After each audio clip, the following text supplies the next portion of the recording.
Hey, what's up, everybody? It's Charleston, and welcome you guys to another episode of the Dreamerspro Show, where we cover everything from sports, hot topics, classic debates, entertainment, and we give you guys a fresh perspective on things and how we see them. And today, I'm going to piss off a lot of people. I really don't give a damn.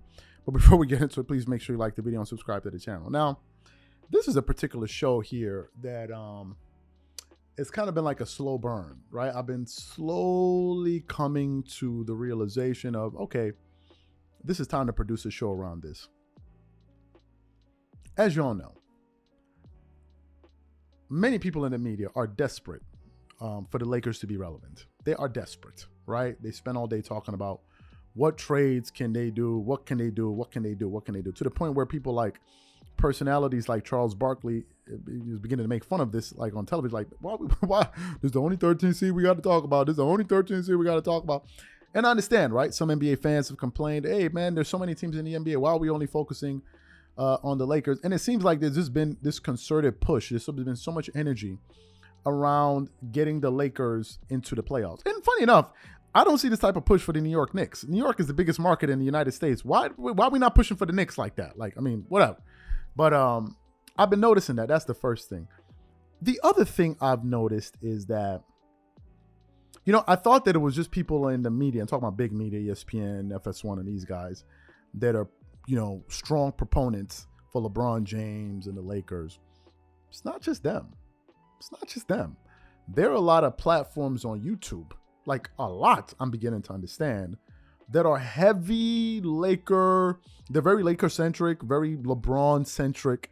And these guys are up there crying about why the Lakers didn't do this, I saw it. And I'm like, wait a minute. So I thought it was just on the, so there seems to be this kind of, you know, conglomerate of various media personalities and media companies of these people just pushing this narrative. I'm like, what's going on? Like, what is wrong with you guys? What's wrong with you guys, right? You got people crying about, oh my God, they didn't do this, they didn't do that. I'm like, what is going on?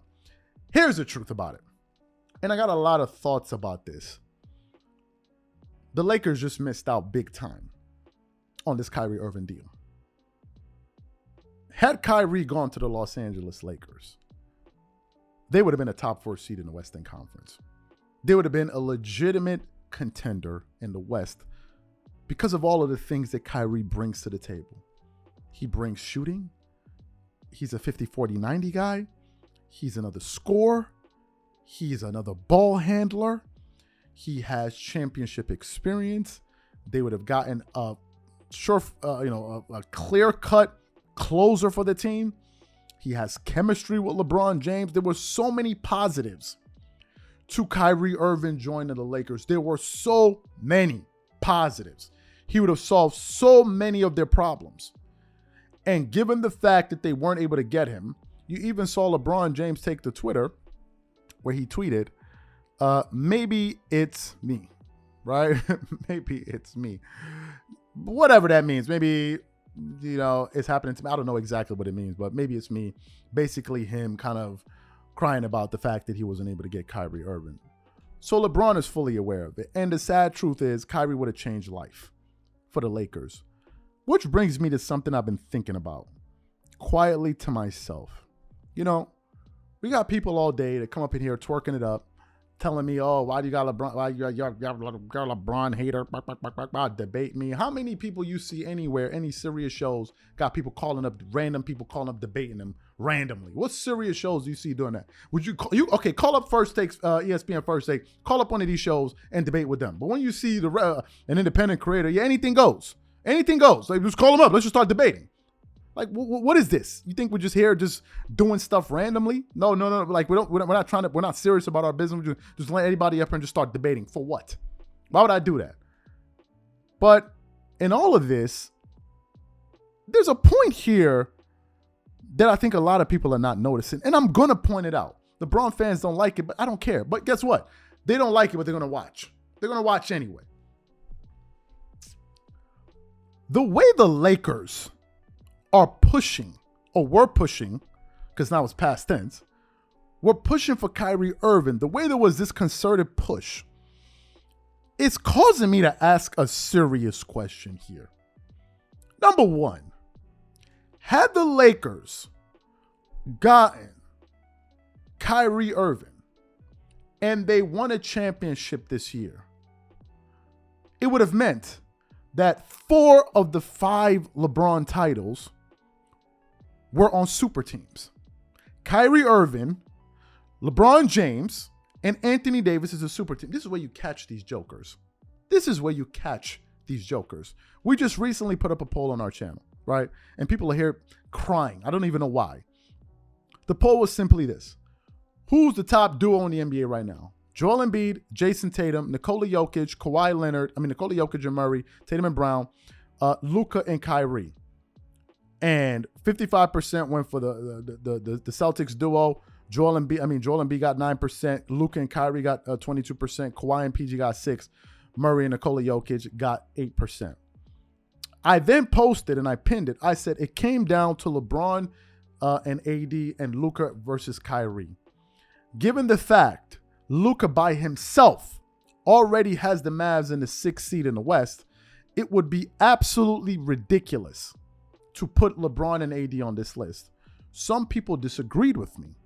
They said we're not talking about their record, we're talking about the talent. So some people believe that these 2 guys are 2 top 10 players in the NBA. And Kyrie Irving, at the very least, is a top 15 player. So had the Lakers been able to acquire Kyrie, you'd have been talking about a legitimate big 3 and a legitimate super team, according to these dudes. And my question is this.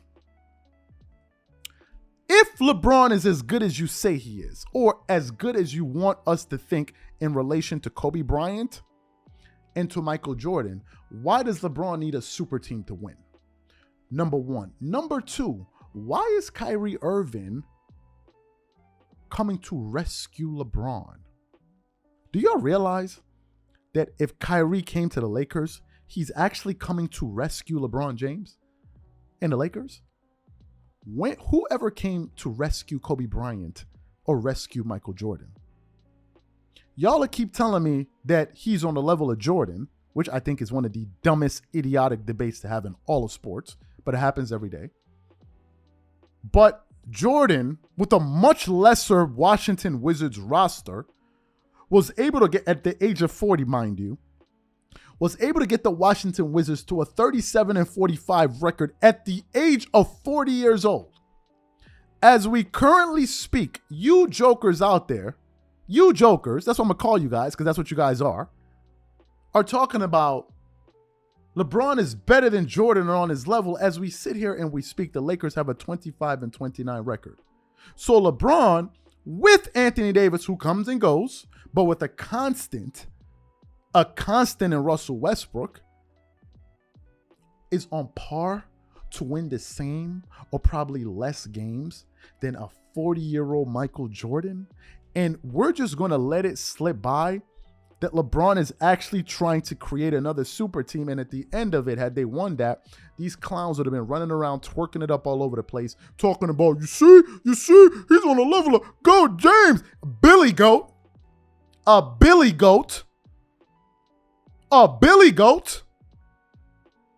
What are y'all talking about? Like, nobody's talking about this? This is another attempt to create yet another super team. Again. LeBron fans, in my personal view, not all of them.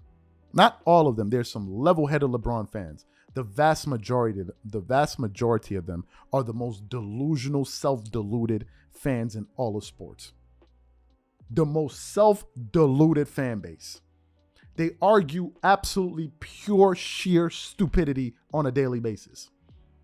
If you ask the average LeBron fan to tell you why he thinks LeBron is better than Michael Jordan, sit back and get ready for the answer. They're just going to hit you with, because it's GOAT James. How is he on the level of Jordan and he's still looking for a super team? Y'all just going to let that slide. You're going to let that slide. You talk about who Jordan faced in the finals. I didn't hear nobody saying nothing when they beat Jimmy Butler and Tyler Hero, who came off I believe was a rookie, and a banged up Miami Heat team. Y'all wasn't talking about competition then. I don't get it. Am I the only one noticing this? It's always about, I need some help. Who helped Jordan? Who helped him? Nobody. Go look at the Wizards team, the roster. And you got guys crying all over the internet. Oh my God, I'm done with the Lakers. I'm done with that. I can't stand it. Oh, I'm done with this. I'm done with that. I'm done with that. Like, bro, what's the problem? I thought you said he was good as Jordan. So what happened? What's good? What's good? What are we seeing? Come on, this is ridiculous. I know it's going to piss a lot of you off, but it's the truth. Argue against my points.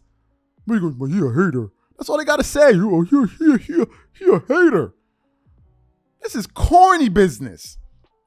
It would have been yet another suit. So Kyrie's the one coming to save the day of the GOAT? What? And then y'all want me to put that duo in the top 5? Man, y'all got to stop, man. There's a lot of you dudes running around here on the internet. There's a lot of fanboys out here, bro. A lot of these dudes. There's too many of you dudes, man. So many. Jesus.